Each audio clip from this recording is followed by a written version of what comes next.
Before you dive into this whirlwind of emotions, ask yourself, are you ready for a story where a ruthless CEO meets his match in the most unexpected way?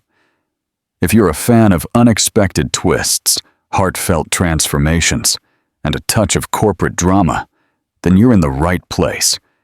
Hit that like button right now if you believe love can conquer even the most meticulously planned lives.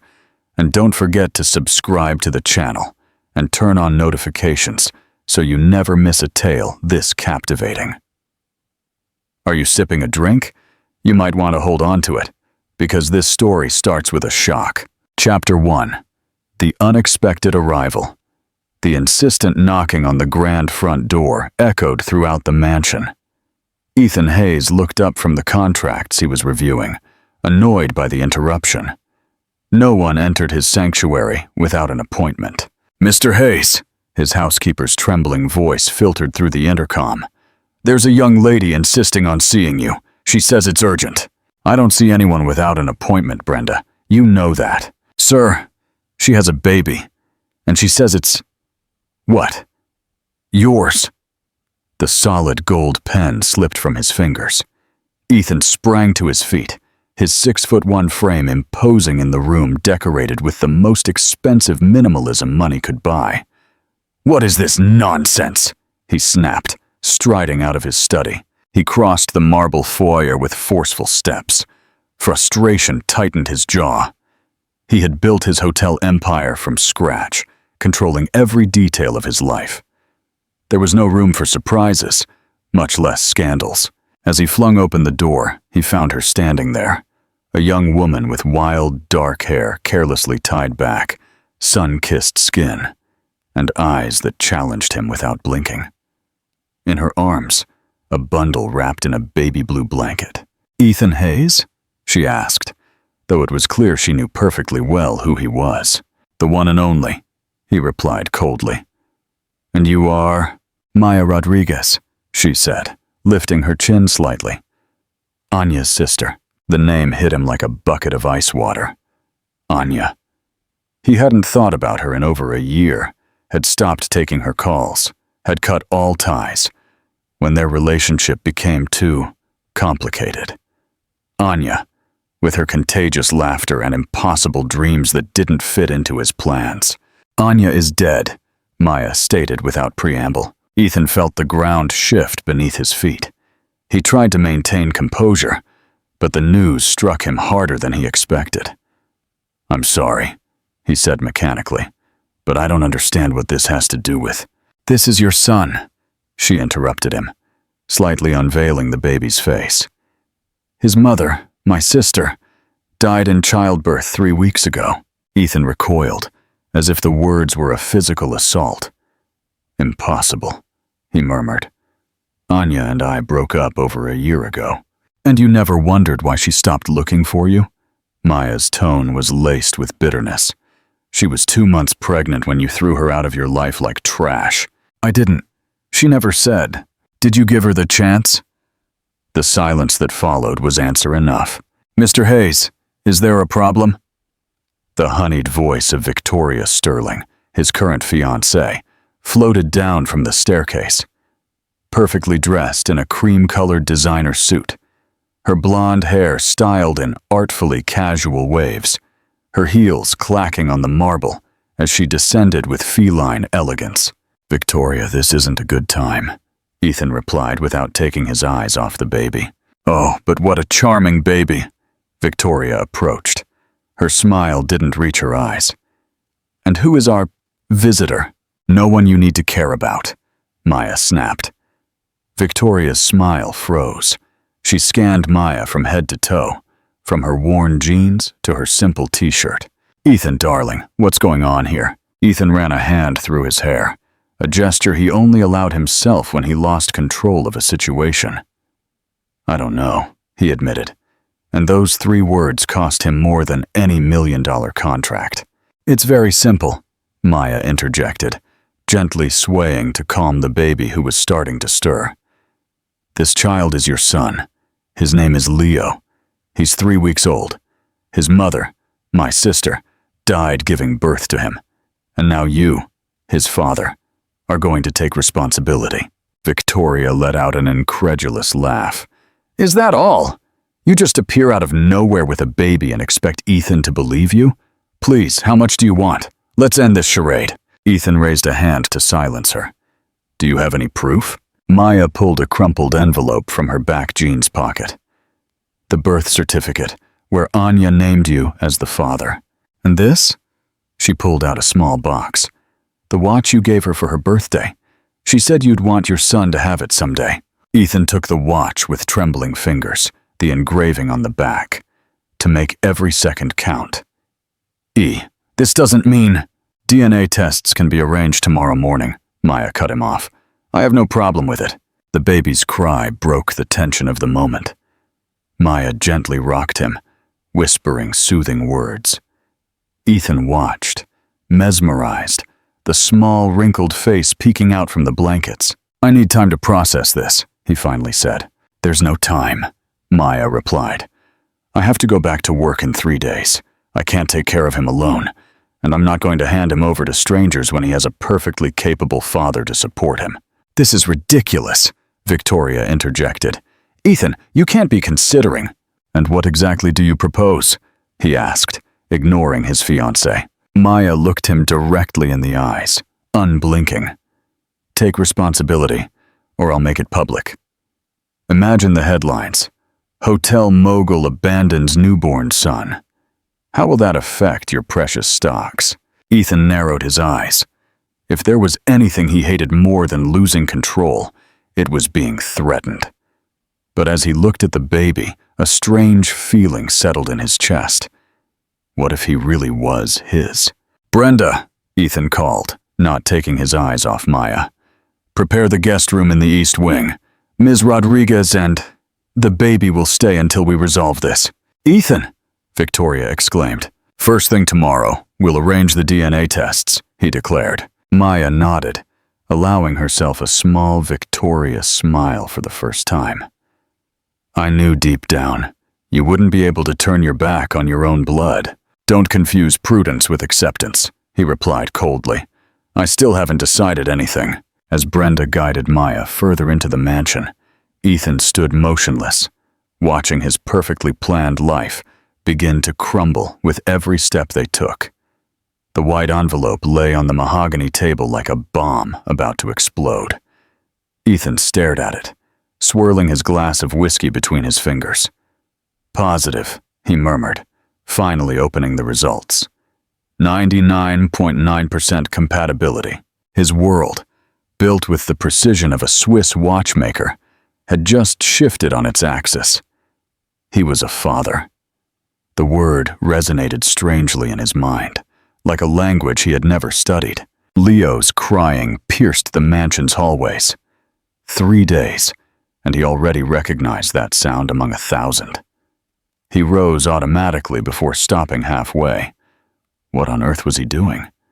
That's what staff was for. Chapter 2. An unconventional arrangement. What will you do now? Maya's voice startled him from the doorway. You can't pretend we're a passing nightmare anymore. She held the child against her chest. Her loose hair framed her determined features, so similar to Anya's, but with something different, more defiant.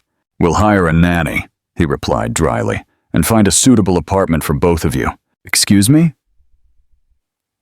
Are you kicking us out? I'm offering you independence, he corrected. With generous child support, of course. Maya advanced until she was inches from his face. The scent of jasmine invaded his senses, disorienting him momentarily. Listen closely, rich boy. I don't want your money or your handouts. What I want is for this child to have a present father, not an ATM. I don't know how to be a father, he confessed, the words escaping before he could filter them. No one is born knowing. Her tone softened slightly. But some at least try. Ethan looked at the sleeping baby. So small, so vulnerable. His son. The idea was slowly materializing. I propose something, Maya said. 3 months. Stay with us for 3 months. Learn to change diapers. Prepare bottles. Be a father, then you decide. Why do you care so much? You could take the money and disappear, because I promised Anya that her son would have everything we didn't, including a father. A heavy silence hung between them. 5 days, he offered. Then we'll establish clear conditions in writing. Does everything have to be a contract with you? That's how successful relationships work. Maya rolled her eyes. Well, this one, she pointed to the baby, is a contract you signed without reading the fine print, my friend. The front door burst open.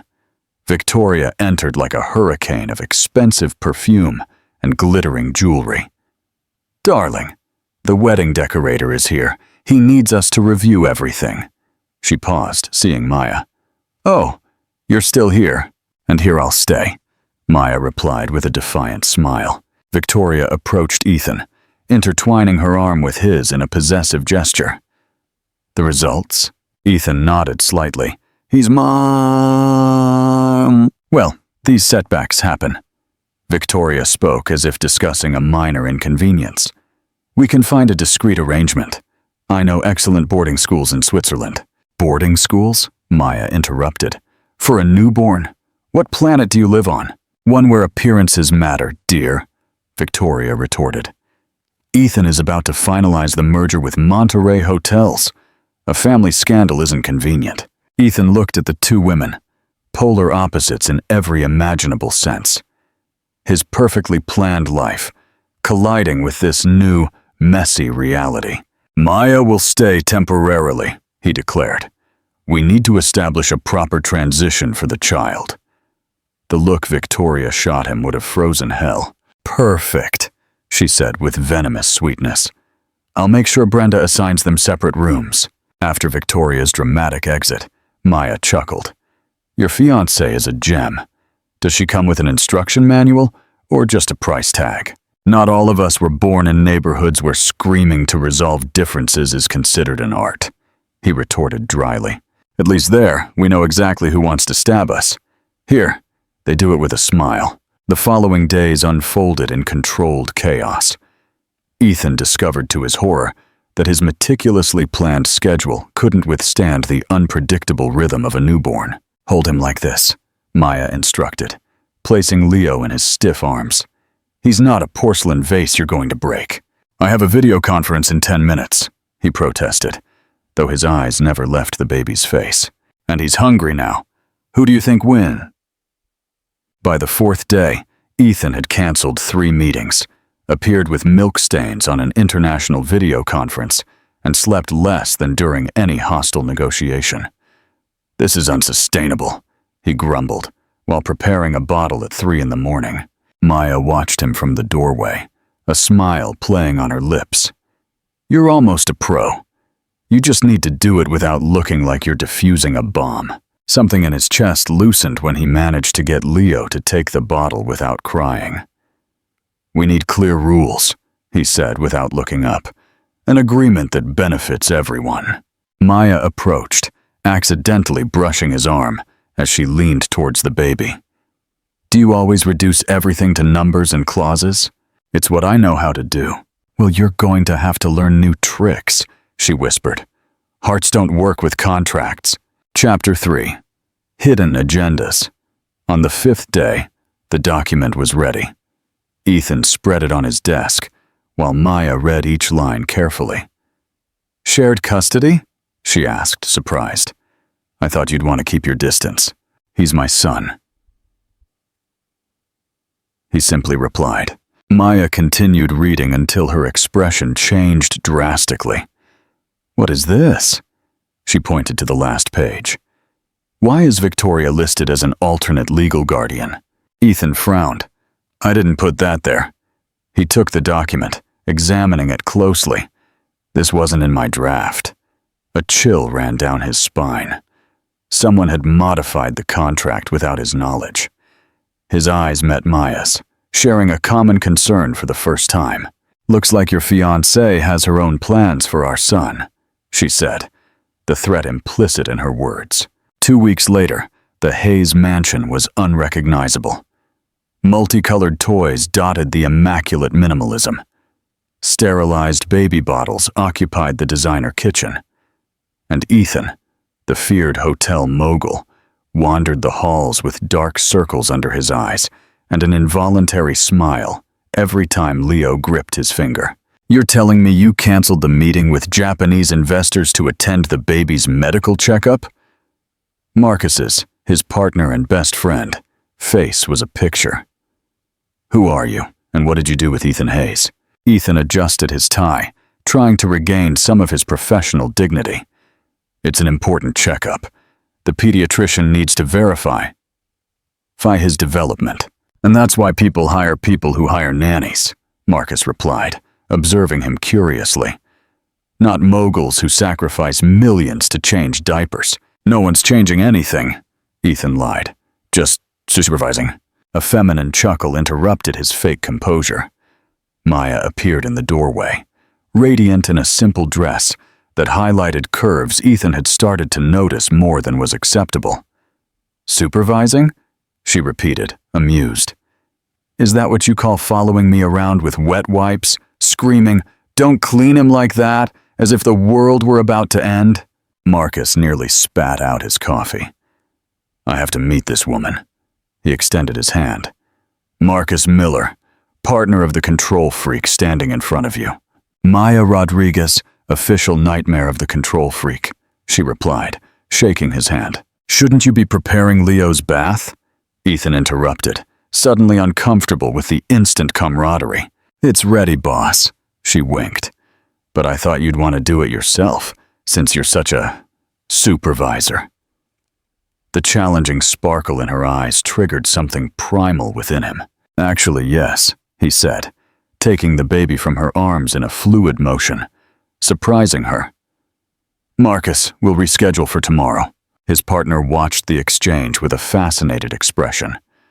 Of course, the fate of an empire can wait for paternal supervision.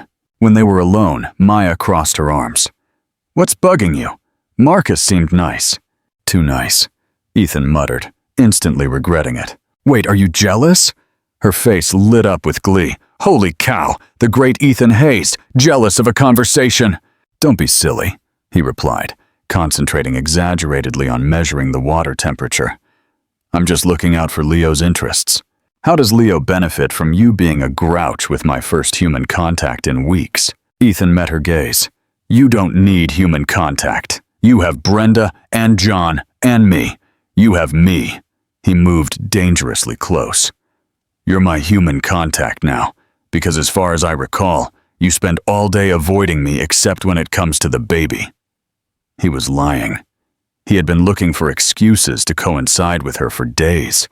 He secretly watched her singing lullabies. He found himself thinking about her witty retorts during crucial meetings. Leo's bath unfolded in a silence charged with electricity. Their hands brushed in the warm water, causing a current that had nothing to do with the temperature. "You're a fast learner," Maya conceded, when Ethan perfectly wrapped the little one in the towel. "I had a good teacher," he replied, his voice softer than intended. Something shifted in the atmosphere. A different tension. Denser. More dangerous. That night, the call Ethan expected finally came. "Did you investigate what I asked?" "Yes, sir," his head of security replied. "Ms. Sterling has been meeting with her ex-husband's lawyer. Apparently, they plan to challenge any custody arrangement you establish." "Thank you, Carlos. Increase discreet security around the mansion." He went out onto the terrace, needing air. He found Maya contemplating the ocean, her silhouette outlined against the full moon. "Leo finally fell asleep," she said without turning around. "I think he knows your house better than you do now." "Our house," he corrected, surprising himself. "While you're here," Maya turned, the sea breeze playing with her hair. "Ethan Hayes sharing territory. The world must be ending." "Don't tease," he approached, leaning on the railing next to her.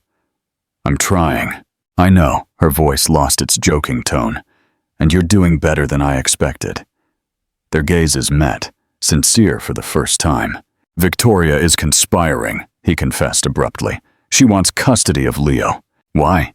She doesn't even care about him." "My name opens doors. A Hayes heir is valuable merchandise." Maya paled. "Over my dead body," she whispered fiercely. No one is going to use my nephew as a bargaining chip. No one will. He placed his hand over hers. I promise you.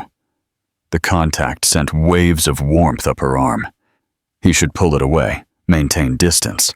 Instead, their fingers intertwined. Why did Anya never tell me about the pregnancy? She asked, her voice cracking. Maya sighed deeply. She tried. She called you for weeks. When you finally answered, you told her you didn't want emotional complications in your life. The memory hit him like a punch. A call hastily dismissed while he was closing the merger with Monterey Hotels. I didn't know. She didn't know then either. Maya's eyes shone with unshed tears. She found out the next day. She decided that if she wasn't good enough for you, her son wouldn't beg for attention. I would have responded. His voice sounded strange, choked. If I had known. Really? She challenged him. Or would you have sent a monthly check to quiet your conscience? The question hung between them. Painful. Honest. I don't know, he finally admitted. But I know what I would do now. Their faces were dangerously close.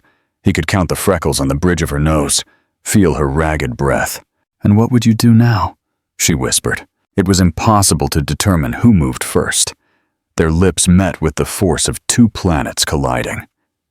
His hands buried themselves in her hair, while hers clung to his shirt. The kiss tasted of truth, of fire, of danger. They separated, panting, their foreheads still touching. Ethan recoiled abruptly, terrified by the intensity of what he had just felt. This shouldn't have happened, he murmured, composing himself. The vulnerability on Maya's face transformed into fury. You're right, she replied coldly. A miscalculation. It won't happen again. Chapter 4. A new front. The next day, chaos erupted. Ethan returned from a meeting to find Maya frantically packing. What are you doing? We're leaving, she replied without looking at him. Your beloved fiancé just accused me of stealing her jewelry. They found one of her necklaces among my things. That's absurd. You wouldn't. Of course I wouldn't, she yelled, finally facing him. But she's already calling the police. Ethan froze. The fear of losing them felt surprisingly unbearable. I won't allow it, he said. And for the first time in his life, he didn't know exactly how to keep a promise. You can't stop me, Maya exclaimed, throwing clothes into a suitcase with uncontrolled fury. I've made my decision. Ethan watched the scene, motionless in the doorway. Every garment she tossed hurt like a physical punch. At least let me drive you, he asked, keeping his tone as neutral as possible. She paused for an instant, looking at him incredulously. Why? So you know where to find us when you need to show off your son at social gatherings. To make sure you get there safely, he replied honestly. The door burst open. 2 police officers entered, followed by Victoria, whose distraught face deserved an Oscar. That's her, she pointed theatrically. The employee I hired out of charity, and she steals from me. Ethan stepped between the police and Maya.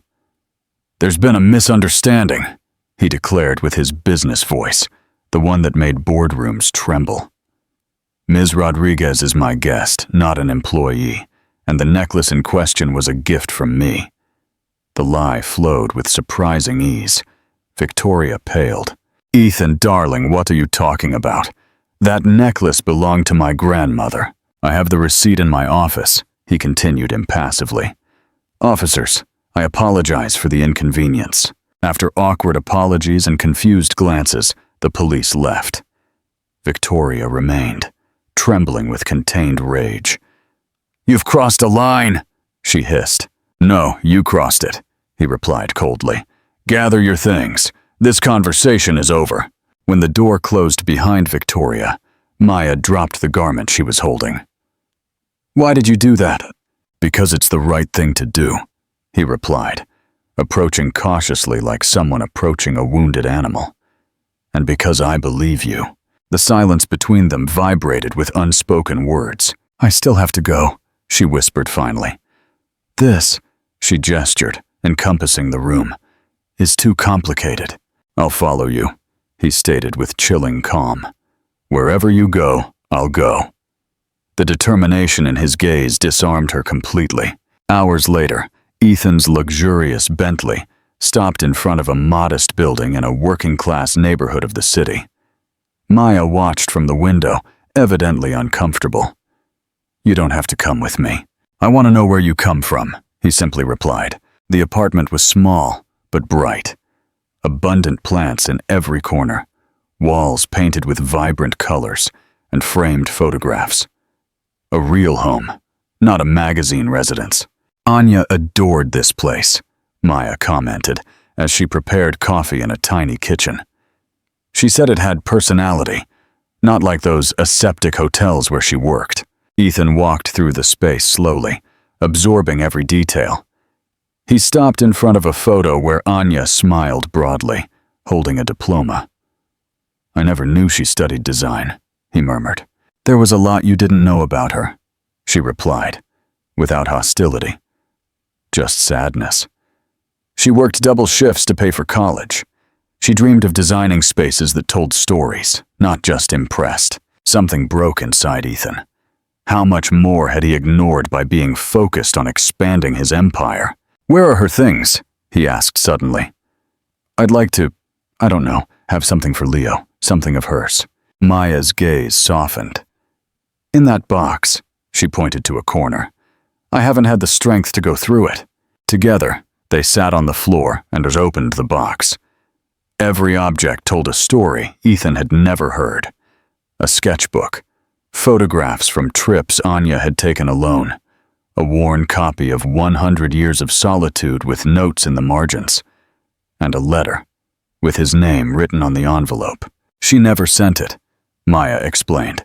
She wrote it when she found out about the pregnancy.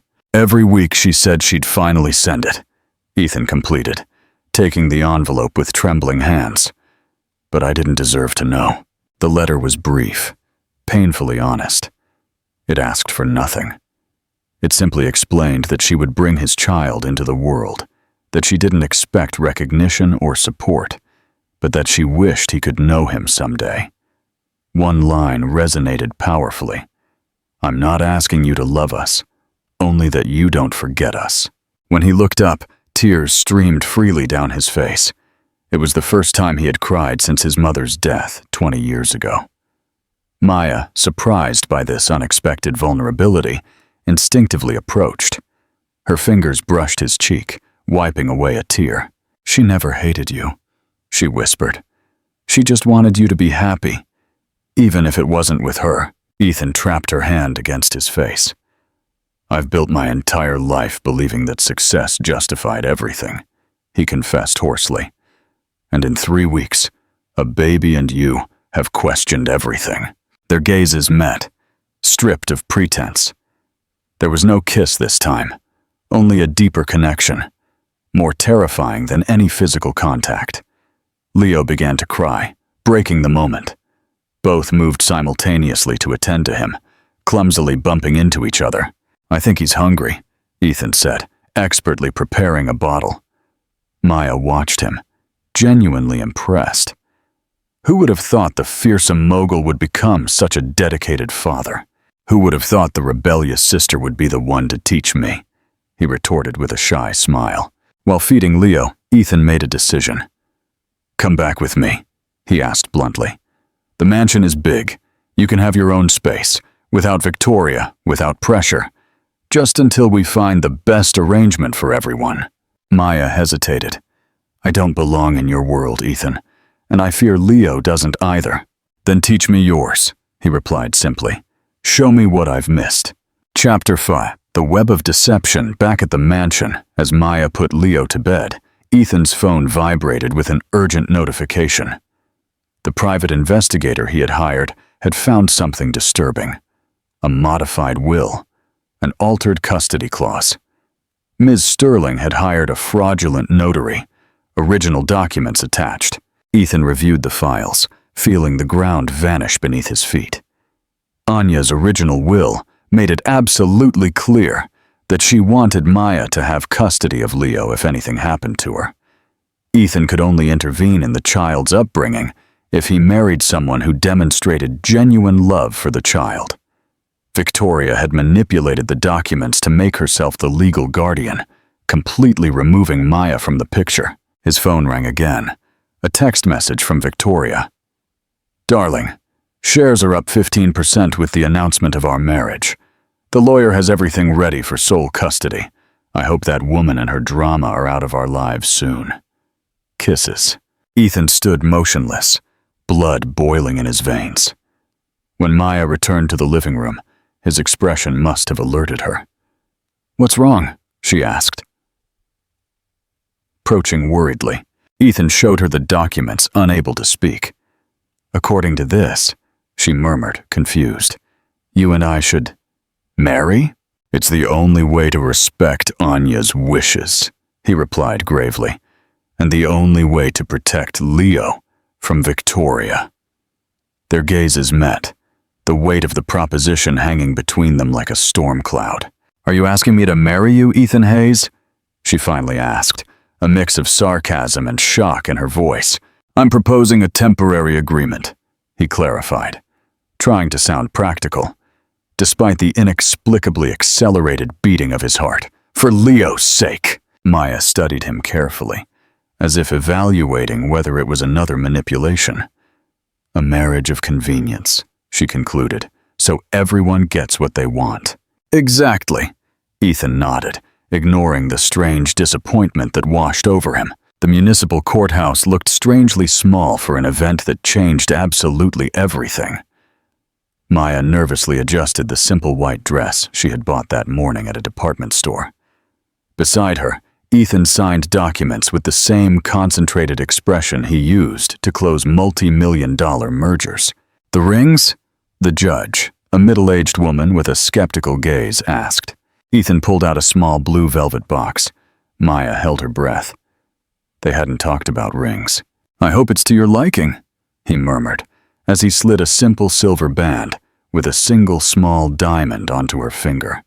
It wasn't ostentatious or flashy, it was perfect. "When?" she began. "This morning," he replied, avoiding her gaze. It seemed appropriate to maintain certain formalities. Her fingers trembled slightly as she placed his on him. "By the authority vested in me by the state, I now pronounce you husband and wife," the judge announced mechanically. "You may kiss the bride." Both looked at each other, paralyzed. They hadn't considered this crucial detail. Ethan leaned in slowly, his lips barely brushing hers in a kiss, as brief as a whispered promise. Yet the electric current that ran down her spine was anything but brief. "Congratulations, Mr. and Mrs. Hayes," the lawyer's voice broke the spell. "All documents are in order." Stepping out of the courthouse, a barrage of flashes momentarily blinded them. "Ethan! Ethan!" reporters shouted. "Is it true you left Victoria Sterling for your ex-lover's sister? How long have you been secretly seeing each other? Is the child really yours? Or is this a plan to access the Hayes fortune?" Ethan protectively wrapped an arm around Maya's waist, guiding her towards the waiting limousine, with the door open. "We weren't prepared for this," he apologized once inside the vehicle. "I should have considered it." Maya still felt the warmth of his hand on her waist. How did they know? "Victoria, probably," he replied with bitterness. "Her family has contacts in all media." Ethan's phone vibrated incessantly. Calls from partners, clients, friends. The news spread faster than a Caribbean hurricane. By sunset, all television networks were talking about the hotel mogul's scandalous shotgun wedding. Social media was ablaze with speculation about the mysterious woman who had conquered the business world's most eligible bachelor. The mogul marries his ex's sister and the mother of his child, Marcus read via video conference. "I must admit, Ethan, when you decide to turn your life around, you do it spectacularly." "I'm just protecting what's mine," he replied in a neutral tone. "And what exactly is yours now?" his friend asked perceptively. "Just the child, or also his aunt-turned-wife." Ethan abruptly cut the call. That night, dinner passed in uncomfortable silence. Brenda had prepared a special table with candles and champagne, assuming they would want to celebrate. "I can ask them to serve in separate rooms," Ethan offered. "It's not necessary," Maya replied, nervously fiddling with her ring. "We have to keep up appearances, don't we?" Even here, the champagne helped dissolve the tension. One glass turned into two, then three. Soon they were conversing almost normally about Leo, who was sleeping peacefully, watched by the night nanny. "He has your frown when he's concentrating," Maya commented, smiling. "And Anya's smile," he added softly. "But the determination is all yours." "Mine?" She was surprised. "The way he scrunches his face when he doesn't like something." "Exactly like you when you argue with me." Both laughed, the sound strangely intimate in the too large dining room. "We should discuss," Ethan said after a moment. "Arrangements for the night." The reality of their situation hit them like a cold shower. "I can sleep in another room," he offered. "No one has to know." Maya looked at her empty glass. "The servants talk, the journalists lurk, and I know enough about your world to know that any crack in our story will be exploited by Victoria." She looked up, resolute. "We'll share a room. It's the most logical thing." If it had been only logic that motivated her decision, perhaps they could have feigned indifference when entering the master bedroom together. But when Ethan closed the door behind them, the electricity in the air had little to do with convenience. "The bathroom is over there," he unnecessarily pointed. "You can get ready first." Maya felt it, clinging to her toiletry bag like a lifeline. Under the hot shower, she tried to control the whirlwind of emotions consuming her. It was an agreement, a contract, nothing more. Stepping out, wrapped in a simple cotton nightgown, she found Ethan gazing at the city from the window. He had removed his tie, and the first buttons of his shirt revealed a tanned neck she had avoided looking at too much. "Your turn," she murmured, passing him. The accidental brush of their arms triggered a mutual shiver. Ethan gently caught her wrist. "Maya." His voice sounded strange, almost vulnerable. "This doesn't have to." Her lips interrupted his words. An impulsive kiss, born of weeks of accumulated tension, stolen glances, shared moments with Leo. Ethan responded instantly, pulling her into his arms. There was no longer any charade to maintain, no excuses to offer. Just two people yielding to an attraction they had denied from the very first moment. Hands explored forbidden territories, discovering, exploring. Clothes fell to the floor in abandonment. Promises were whispered against burning skin.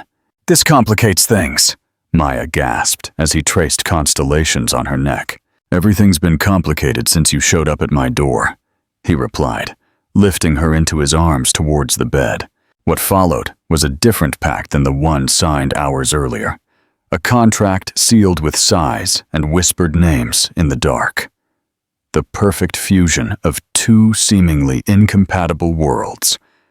With the first light of dawn, Maya watched Ethan's sleeping face, without his corporate mask, without his defenses active. Just a vulnerable man who had found something his millions couldn't buy. Leo's crying broke the stillness. Instinctively, both woke up at the same time. "I'll go," Ethan said, kissing her forehead in a gesture so natural it terrified Maya. This wasn't part of the deal. Feelings weren't in the clauses. When he returned with the baby, the image struck her with unexpected force. Ethan holding Leo, both in the soft morning light, both looking at her with a different version of the same face. A family. The word echoed in her mind. Forbidden and dangerous. The phone's chime broke the bubble. Ethan's expression transformed as he read the message. "It's Victoria," he said, his voice tense. "She's requested an emergency hearing, claims to have proof that our marriage is fraudulent, and that the original will was altered." "What?" Maya felt the ground slipping away. "But we have the original documents. which mysteriously disappeared from my lawyer's office this morning," he completed grimly. "She's one step ahead." Maya instinctively hugged Leo, panic growing within her. "What can we do?" Ethan looked at her with an intensity that burned. "Fight. Together." The together resonated in the space between them, charged with unspoken promises and unconfessed fears. Was it just for Leo? Or was there something more that both refused to name? Chapter 6. The True Test. Judge Davies' office buzzed with tension. On one side, Victoria shone in an ivory pantsuit, her lawyer unfolding documents with surgical precision. On the other, Ethan and Maya presented a united front, their hands intertwined under the table. "Your Honor, we request the immediate invalidation of this fraudulent marriage and provisional custody of the minor," Victoria's legal representative articulated. "We have irrefutable proof that it was celebrated with the sole purpose of circumventing the biological mother's original will." The judge, a man with an impenetrable expression, nodded. "Proceed." The lawyer displayed a notarized document. "This is the authentic will of Anya Rodriguez, where she clearly specifies that, upon her death, custody of the child would fall to Ms. Sterling, the father's formal partner at that time." "That's false," Maya exclaimed, unable to contain herself. "Order," the judge demanded. "Mr. Hayes, do you have any evidence to contradict this document?" Ethan exchanged a look with his lawyer, who imperceptibly shook his head. "We request time to gather additional evidence, Your Honor." Victoria's triumphant smile lit up the room. "Granted," the judge ruled. 48 hours. In the meantime, the minor will remain under shared custody of both parties." "Shared!" Victoria shrieked. "But the child needs to be in a stable environment." "My decision is firm, Ms. Sterling," he replied sharply. "Either shared or exclusively with the Hayeses until final resolution." Rage momentarily disfigured Victoria's perfect face before she regained her mask of maternal concern. Leaving the courthouse, Maya trembled uncontrollably. "What if we don't find anything? What if they take Leo away from us?" Ethan pulled her close, completely ignoring the photographers. "It won't happen," he promised. "Something doesn't add up about all this." At the mansion, Ethan disappeared into his study, making frantic calls while Maya rocked Leo, trying to convey a calm she herself didn't feel. Close to midnight, Marcus appeared with a triumphant expression and a folder under his arm. "I've got it," he announced, entering the study. "The money trail that never lies." Ethan spread the documents on the desk.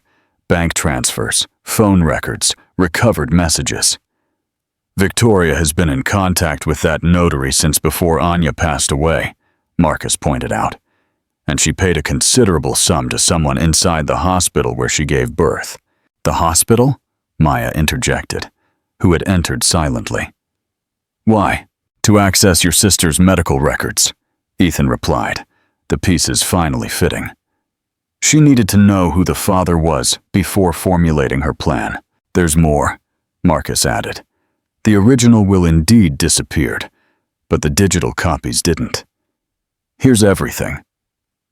The restored document confirmed Anya's wishes. Maya would be the primary guardian, with Ethan as the recognized father with full rights, only if he demonstrated true interest in the child's upbringing. "This proves Victoria falsified the will," Ethan concluded. "But we need to know why she's so interested in a baby she doesn't even like."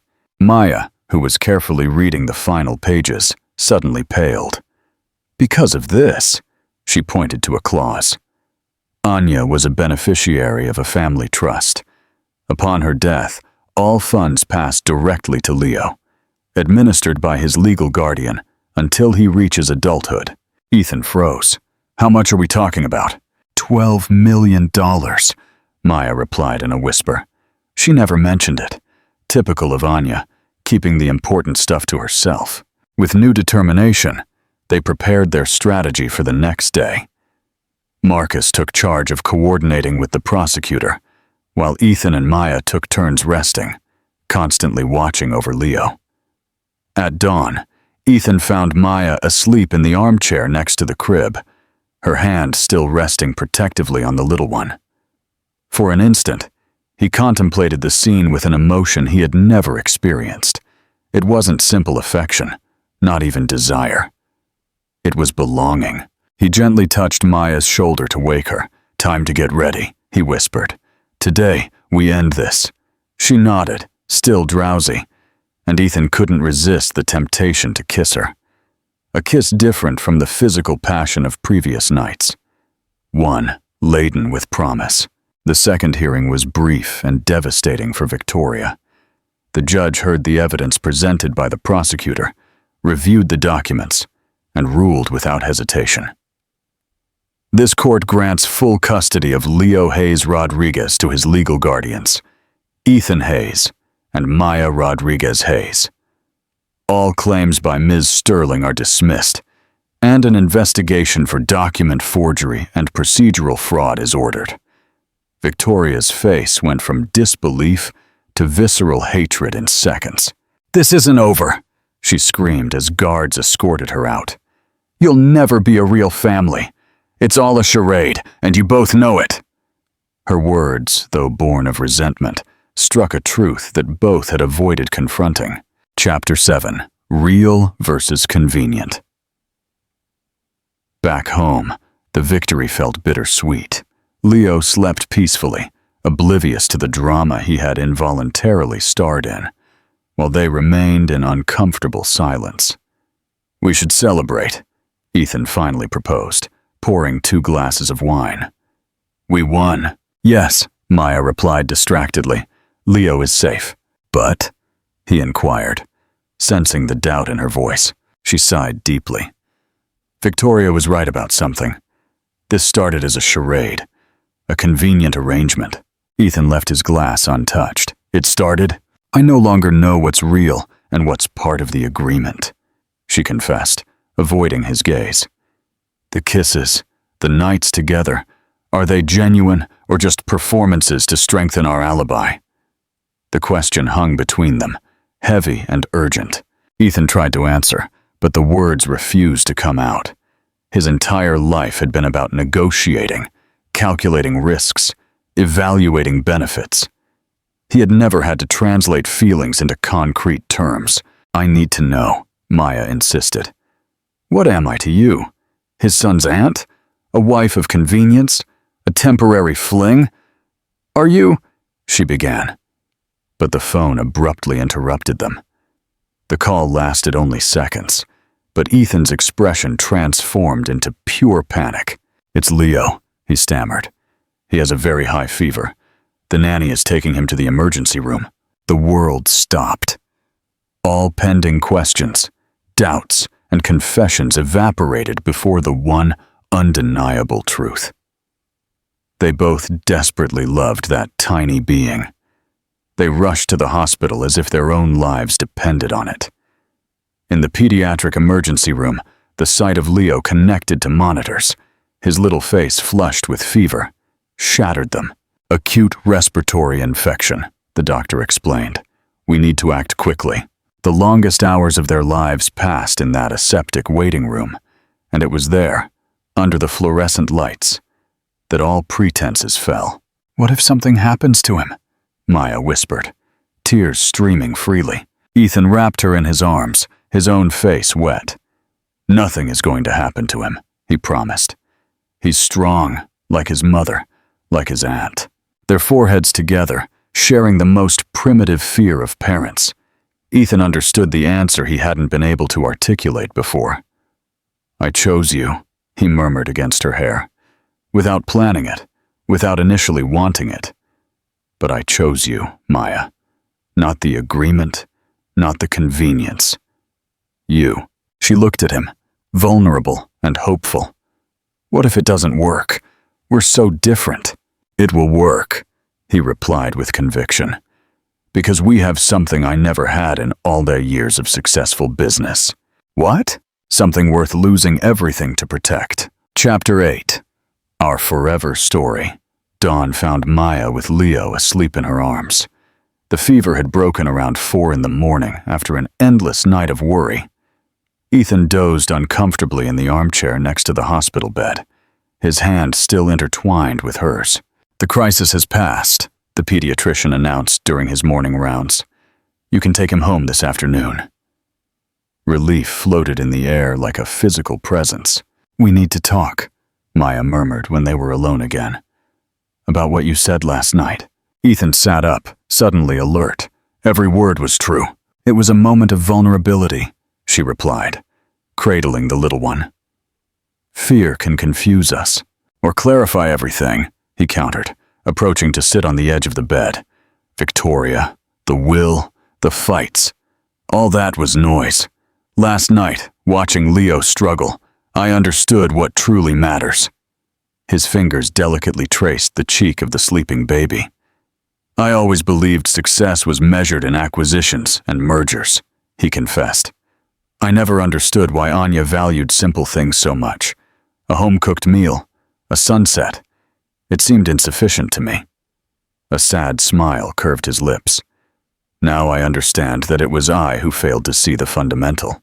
Maya watched him in silence, her heart torn between hope and fear. "You're speaking from the emotion of the moment," she finally said. "In a few weeks, you'll remember that we belong to different worlds, that only Leo connects us."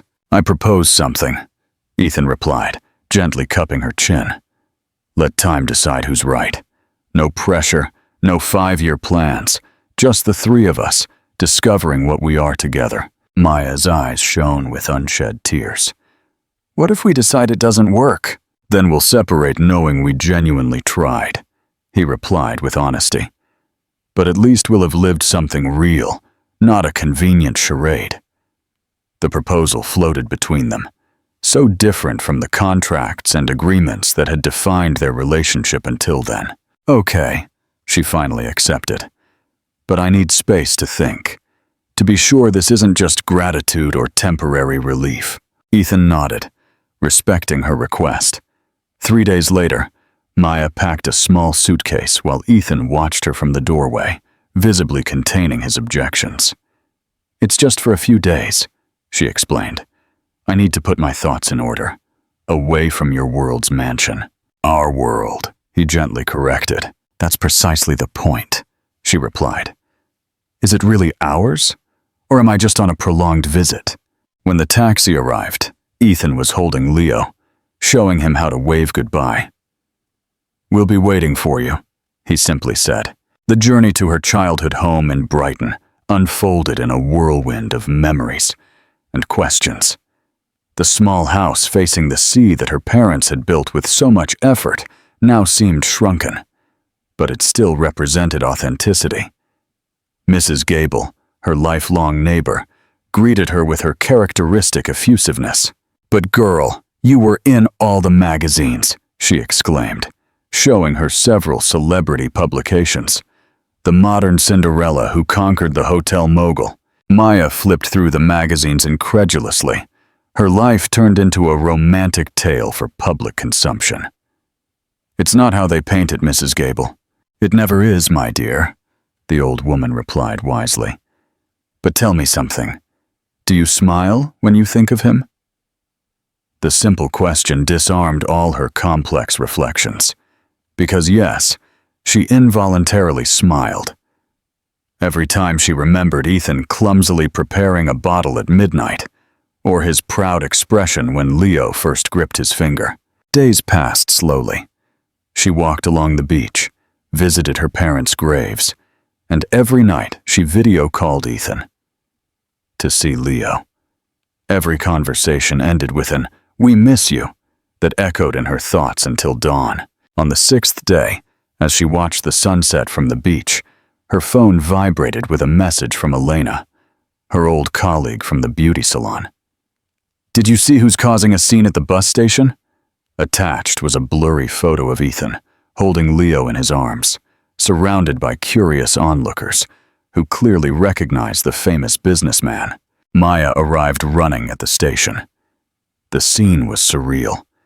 Ethan Hayes, in jeans and a simple t-shirt, holding Leo, who wore a small hat to protect him from the sun, looked completely out of place among the everyday travelers. "What are you doing here?" Maya gasped as she reached them. "I was going to ask you the same thing," he replied with a half smile. "I thought you'd be back yesterday. I needed more time, and I needed to see you," he confessed simply. "We both did." Leo gurgled happily, recognizing her, extending his little arms towards her. "I couldn't wait any longer," Ethan continued, as Maya hugged the little one. "These past few days have been revealing." "Revealing?" "Without you, the mansion went back to being what it always was, an empty space with expensive objects," he explained. "I realized it was never a home until you two arrived." Maya tried to maintain her defenses, but they crumbled with every word. "I've made a decision," Ethan declared, catching her off guard. "I'm selling the mansion." "What?" "But you love that house." "I loved what it represented. Success, status," he corrected. "But I discovered I prefer a place that has real meaning for us, a new beginning." The crowd around them seemed to have vanished. Only the three of them existed in that suspended moment. "I'm not who I was when you showed up at my door," he continued, "and I'm grateful every day for that." Maya felt the last barriers fall. This man, vulnerable and sincere, was miles away from the arrogant businessman she had known. "There's something else," Ethan added, pulling an envelope from his pocket. "I bought a nice hotel near here, facing the sea as Anya always dreamed, to build that boutique hotel she designed in her notebooks." Maya took the envelope with trembling hands. "How?" "I found them among her things. They were magnificent." He smiled. "I want you to be my partner, not my employee, not my wife of convenience, my equal." The project was ambitious yet intimate, a hotel that honored both their roots, with Anya immortalized in every architectural detail. "Why would you do this?" she asked, still incredulous. Ethan took her free hand, intertwining their fingers naturally. "Because I love you," he replied with devastating simplicity. "And because I want Leo to grow up knowing that his mother's dreams and his aunt's values are just as important as mine." The words Maya had so feared to hear now resonated with an undeniable truth.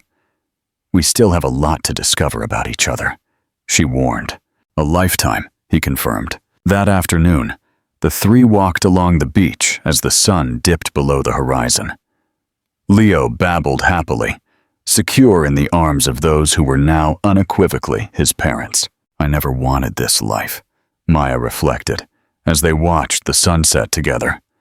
"The plans, the structures, the carefully laid out future. I always preferred spontaneity, freedom."